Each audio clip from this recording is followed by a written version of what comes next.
उनकी फैमिली की तस्वीर लगाकर मुस्लिम लीग नून के सोशल मीडिया के जो अकाउंट्स हैं वो उनको वायरल कर रहे हैं।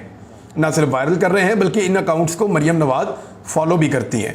और बहुत सारे ऐसे अकाउंट्स जो हैं उनको अब आइडेंटिफाई किया गया है जो अदलिया के ऊपर एक घिनौनी किस्म की प्रोपेगेंडा कैंपेन चला रहे हैं। ये मियां नवाज शरीफ साहब के ईमा पे हो रहा है, जैसे माजी में वो करते रहे हैं उसी तरह वो इस वक्त भी कर रहे हैं। हुआ क्या actually supreme court of Pakistan में, ये बड़ी अहम खबरें हैं, मैं आपके साथ शेयर कर देता हूं। सबसे पहले तो ये है कि बेंच एक मरतबा फिर टूट गया। जस्टिस जनाब मंदोखेल साहब ने निकलना था बेंच में से, वो निकल गए। समाज शुरू होने से कबल चीफ जस्टिस ने कहा कि मिस्टर अटॉर्नी जनरल, इससे पहले कि आप कुछ कहें, जस्टिस जमाल खान मंदोखेल कुछ कहना चाहते हैं। जस्टिस जमाल खान मंदोखेल बेंच का हिस्सा नहीं रहना चाहते, जबकि कल जस्टिस जमाल खान मंदोखेल बेंच में शामिल होने पर रजामंद थे। एक जज, मुअज़्ज़ज़ जज, कल तक बेंच में शामिल होने पर रजामंद थे और रातों रात ऐसा क्या हुआ कि वो अब बेंच में शामिल होने पर रजामंद नहीं है। पाकिस्तान पूछ रहा है। चीफ जस्टिस ऑफ पाकिस्तान ने इसके बारे में आगाह किया। इससे पहले कि सुप्रीम कोर्ट की तश्कील के दिए, जो पहले भी सुप्रीम कोर्ट ऑफ पाकिस्तान का जो बेंच था उसमें chief justice Umar Ata Bandial, justice Ejazul Ehsan, justice मुनीम अख्तर और जस्टिस जमाल खान मंदोखेल शामिल थे, जबकि सुप्रीम कोर्ट ने बाकायदा केस की कॉज लिस्ट भी जारी की थी। अच्छा, बेंच की तश्कील के बाद जस्टिस जमाल मंदोखेल का इख्तलाफी नोट भी सामने आया था और काजी फ़ायद ईसा साहब के फैसले को उन्होंने कहा था कि ये उसकी तरफ तवज्जो दी जाए और ज़ेर तवज्जो लाने की उस फैसले को ज़रूरत है, ये कहा था जस्टिस जमाल खान मंदोखेल ने। उन्होंने कहा मैं कल भी कुछ कहना चाह रहा था और मुझसे मुशावरत नहीं की गई, शायद मुझसे मशवरे की ज़रूरत नहीं थी या इससे कबल ये समझा नहीं किया। अल्लाह हमारे मुल्क की खैर करे और जो भी बेंच बने ऐसा फैसला हो जो सबको कबूल हो। अब ये जज साहब कह के तो वो जा रहे थे, हम सब आइन के पाबंद हैं और 15 के 15 जजेस आइन की पाबंद हैं। चीफ जस्टिस ने जस्टिस जमाल मंदोखेल की बात को काटते हुए कहा कि थोड़ी देर में नए बेंच की तश्कील हम कर देंगे।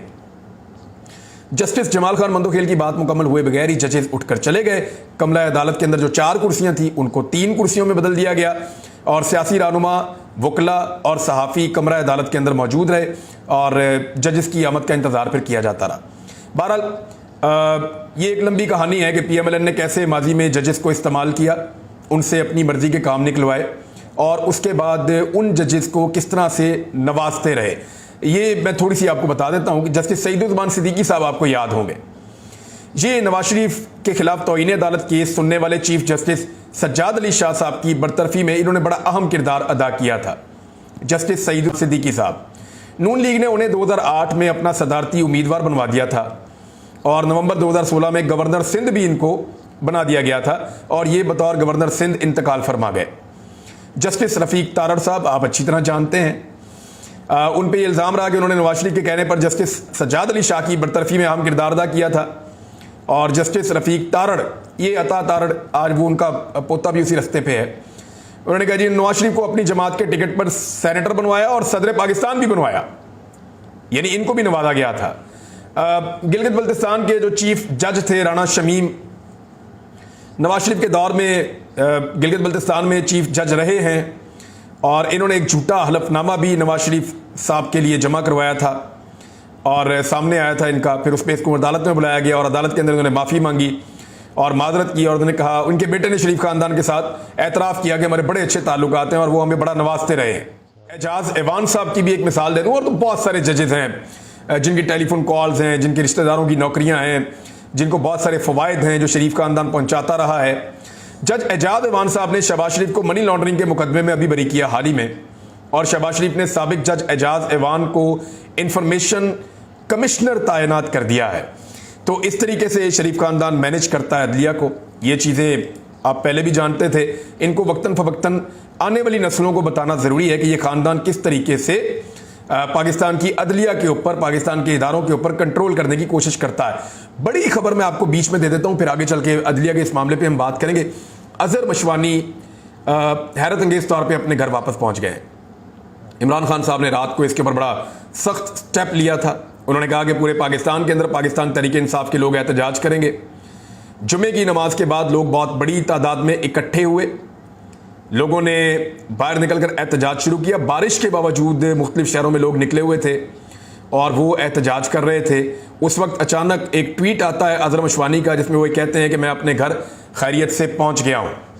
अजहर मशवानी ने ट्वीट किया और ये ट्वीट उन्होंने किया 3:40 पर। उसमें उन्होंने कहा कि अल्हम्दुलिल्लाह मैं अभी बखैर वाफियत घर वापस पहुंच गया हूं। इन 8 दिनों में आपकी दुआओं, काविशों और सपोर्ट ने ताउम्र के लिए हमें मकरूज कर दिया है। जज़ाकल्लाह। दुआ है कि हमारे दीगर असीर कारकुनान भी जल्द अपनी फैमिलीज के साथ अफ्तारी करेंगे। एक तो इन्होंने कंफर्म किया कि ये असीर थे, इनको कैद किया गया था, ये कंफर्म किया है और मैं खैर वाफियत से घर पहुंच गया हूं। यानी वो बता रहे हैं कि उनको रखा गया था, किसी इदारे ने, याद रखिएगा, तस्लीम नहीं किया कि अजहर मशवानी को किसने अपने पास रखा था। वो किसके पास था वो खुद बता सकता है या इमरान खान साहब बताएंगे। अभी इंपॉर्टेंट ये है कि अजहर मशवानी इमरान खान को क्या बताता है और अजहर मशवानी को कहाँ रखा गया, उससे क्या डील करने की कोशिश की गई, क्या उससे कुछ हासिल करने की कोशिश की गई या उसको कुछ समझाने की कोशिश की गई। ये चीज़ें अभी कबल वक्त हैं। देखते हैं कि अजहर मशवानी की इमरान खान साहब से मुलाकात करवाई जाती है तो उसके बाद किस किस्म की खबरें सामने आती हैं। ये पब्लिक प्रेशर भी हो सकता है और इमरान खान साहब के लोगों को तोड़ने की ये कोशिश भी हो सकती है। अजहर मशवानी का 8-9 दिन के बाद घर वापस आ जाना उनके घर वालों के लिए तो एक अच्छी खबर है, लेकिन बहुत सारे लापता अफराद अब भी गायब हैं और उनकी फैमिलीज उनका इंतज़ार कर रही हैं। मैं उम्मीद करता हूं जैसे अजहर मशवानी वापस आ गया है वैसे ही वो बाकी लापता अफराद भी अपने ख़ानदानों से आकर मिल पाएंगे। ना सिर्फ मिल पाएंगे बल्कि आइंदा के लिए इंसानों को लापता करने का सिलसिला पाकिस्तान में ख़त्म हो जाएगा, क्योंकि किसी आइन में और कानून में इसकी कोई गुंजाइश नहीं है।